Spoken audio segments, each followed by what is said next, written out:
Hey everybody, it's Cheap Comic Collector, and this is episode number 165. Today we're going to be going over another What Am I Reading episode, and we're going to start off with this Convergence miniseries, Superman Man of Steel, in which Superman does not appear. It's two issue miniseries from 2015, and it features Steel. And it starts out like most of these do with them under the dome. Because Steel doesn't have any superpowers, his are all mechanically created, he still has his powers. So he's like the only superhero under the dome that's in Metropolis. It says Superman was away when the dome dropped. So whatever that means, he's out in outer space or something. So they're in the Professor Hamilton's lab.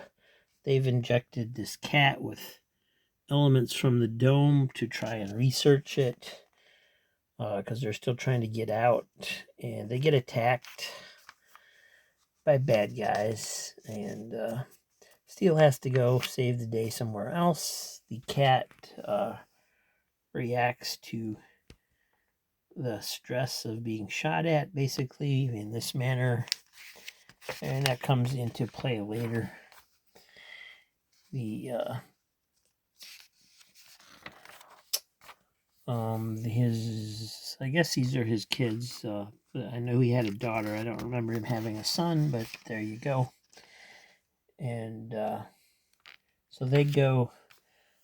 Bibble's bar gets attacked, and there's looters that are trying to take advantage of the damage, and so they go to try and help Bibbo. And then the challenge comes along. At that precise time, one of the looters is the parasite, so he gets his powers back at the worst possible time, drains the sun of his powers, and escapes. And then Gen 13 pops up, and they're responding to the challenge. Basically, they didn't go there willingly; they just popped in. So whatever the Forest Telos or whatever his name is transported them there to fight Steel. So they're kind of jerks. They just go ahead and start fighting Steel with no provocation whatsoever. So he's got no choice to fight back. His daughter is on the way to help. She gets in the way. Parasite shows up, so they're fighting him, and he's draining the Gen 13 of their powers. Steel gets blasted because he has to save his daughter, and that's pretty much the end of the issue with Steel at death's door, and everybody thinks they're gonna die. And issue number 2 takes up at the same place. The son has recovered somewhat from his power drain from Parasite, so him and his sister are going to go fight Gen 13, or at least they're looking for him. Steel makes Dr. Hamilton inject himself with the same stuff that they injected into the cat, so he gets some new abilities. And so yeah, Gen 13 are still fighting the Parasite when the kids show up. And then this is the new Steel.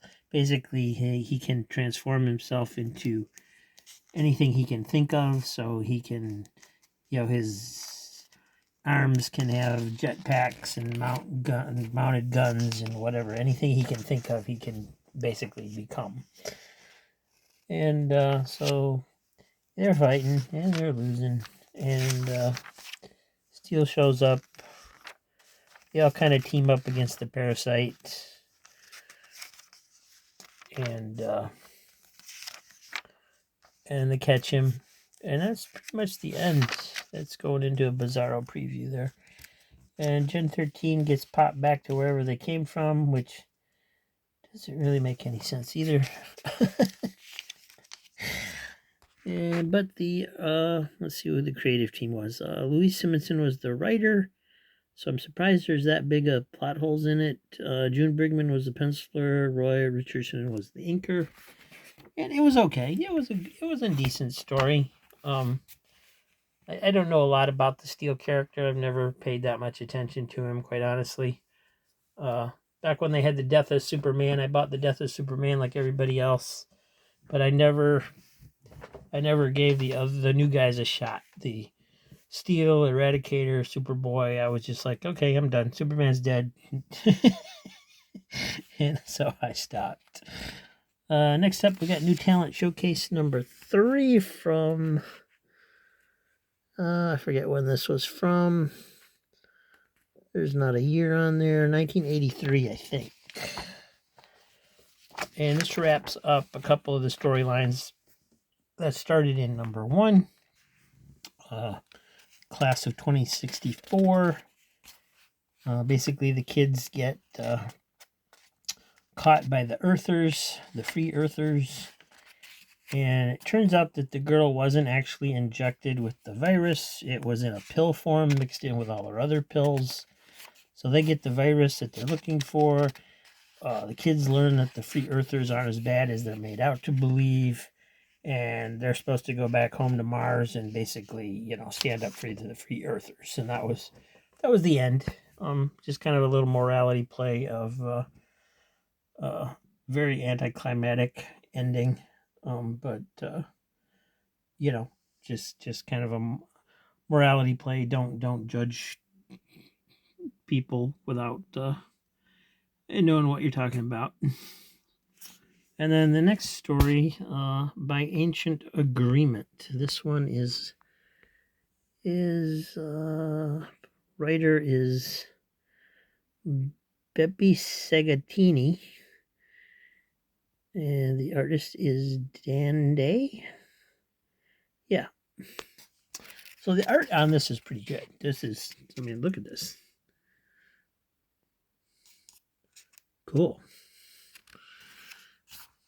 A lot of talking. A lot of word balloons. It basically, the gist of it is the king is about to lose his throne because of some kind of ancient agreement that because he doesn't have a son to carry on, there's some kind of binding agreement with a rival kingdom. And they've basically murdered his first 2 wives when they were going to give childbirth. His wife, the queen, is expecting, and this is the last day. She hasn't given birth yet. The other kingdom attacks.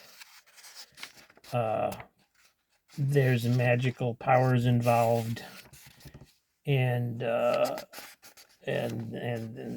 because the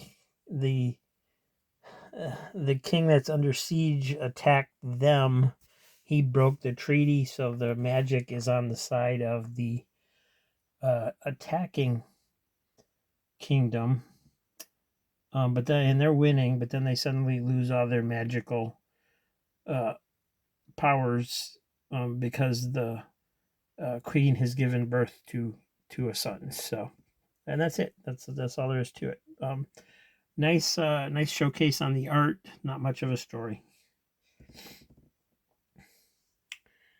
And then we have a Western kind of. This one is called Ticker Blood. The writer is Brian Jacobs. Jeff Isherwood is the artist. And let me see if I can remember what this one was. This one was... Oh, come on, I just read this a few hours ago. Oh, okay, yeah, I remember. So this guy's in prison. It's the Old West. This guy's in prison. He's been in prison for 10 years, so somebody comes and gets him out, and he thinks he's hallucinating. He doesn't know why he's out, and so on and so forth. And eventually it gets revealed that 10 years ago, they basically sentenced him to for manslaughter and desertion. He was in the army, and apparently there's a town basically full of aliens, and he was killing them all. So, and then ran away and hid, and they didn't believe him, so they sentenced him to prison. And now they're getting him out so that he can fight them again. So he gets to this town with some other guy, and he starts killing everybody because they're all aliens. And it looks like, he's basically redeeming himself. He's killing everything. And then he wakes up back in the cell. So, yeah, is it real? Is it not real? Is he just crazy? That was just the end of it. So, just kind of weird. And then the last story is the Forever Amber ending of the three chapter serial. This one is by Rick Margopoulos. Rich Margopoulos. Stan Walk is the penciler. Steve Montano is the inker. And so Amber makes it to America. She's looking for her father to kill him. But he's so glad to see her that she can't. And so she gets the backstory of how, he's not a rich American who should have been taken care of. He was exposed to Agent Orange, so he's sick. He can't work. He can't get a job. He's on welfare. He basically sent them what money he could, but has nothing left. And then his buddies have kidnapped a general who's fighting the survivors of Vietnam, who are trying to get more medical aid for their ailments and so on and so forth. And so she convinces the general through force to stop protesting their efforts, to get the treatment and money that they deserve. And that's pretty much the end of it. She stays in the America with her father, and that's it. That's the end. So, as far as I know, that character has never appeared again. Seems like one that could be made into a decent series, actually. Then we have Sabre #1 from Eclipse. This was good. It was much more of an adult-oriented comic than I expected it to be. There's nudity. There's at least one sex scene. But basically, it's kind of in a apocalyptic type world. Some of the United States has been destroyed, and the lady is basically a test tube creation. She's she wasn't born. She was created. And then they're in an amusement park that's obviously inspired by Disneyland, and somewhat there's old derelict teacup rides and castles and things like that. So this guy here with the cigar, that's actually an audio or an animatronic figure that's been manufactured to kill Sabre. And so they're hanging out in the amusement park, and they get attacked by the guy that wants to kill Sabre. Even though this is a first issue, Sabre had appearances before this. He first appeared in a graphic novel by Eclipse, and I think he appeared somewhere in between that. So even though this is a #1 for him, it's kind of a continuing story. So lots and lots of dialogue. Took forever to read this comic book. Great art. And we're just gonna gloss over a few of the more adult-oriented pages. But here's a centerfold of the comic, which is obviously that's the castle at Walt Disney World. There's just no getting around that. So they end up battling an assassin, who is a real assassin who is basically always trying to kill Sabre. That's his job. And they're in the amusement park, and the overseer or whoever has pretty much cameras where he can see them. And So they're on the pirate ride, and the other guy takes a boat and attacks them with the other boat like they're pirates, and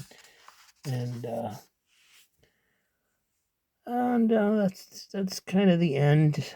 It's continued into the next issue. He does get captured, but not killed, and that's pretty much the end of it. It was pretty good. There's a backup story by Elaine Lee and Charles Vess. Very much not my cup of tea. Kind of a fantasy story. Yeah, obviously it's going to continue, and art is okay. Basically, there's a kind of a wild naked girl running around in the woods. She gets cursed or something by some kind of little troll-like person, and then gets older and is taken in by a witch or something. I don't know. I wasn't really reading it by the end of it. It was hard to follow. Very much prose and just not my anything I'd be interested in. So Woody Woodpecker, we've got number 117 from 1971. Bottom's chipping really bad on the cover. But anyway, you got the cover gag of Splinter and Knothead giving Woody a makeover while he's asleep. And in the first story, How Am I Doing? Features Woody and Buzz having a car race. And then some kind of foreign agents get involved because there's a missile test going on, and they're going to use Buzz's car to capture the missile, which they do. And then Woody Woodpecker crashes into Buzz's car, saving the day, but for some reason the missile doesn't blow up, even though they crashed. And that's pretty much it. Chilly Willy's story was kind of good. All the rest of the stories in here are said they're reprinted by popular demand. So Chilly Willy sees the red weather flag up and thinks that means warm weather, because that's what the red flag means. But it turns out the guy in charge of the flags is colorblind and put up the wrong flag. So Chilly's trying to hike to a nearby town over the ridge to get supplies, but there's a blizzard. And so the weather guy, the polar bear, and his assistant go into the storm to try and rescue Chilly. Chilly makes it back. Then Chilly uses the guy's weather balloons to go floating overhead and let them know he's okay. But then the weather balloons all get lost and fly away, and so the guy's mad at Chilly and starts chasing him. That's just pretty much it. The standard cartoon ending of they chase each other off into the sunset. So, and they got another Woody Woodpecker story, Law and Disorder. In this one, Woody is the sheriff of a town who has not had no crime in 80 years.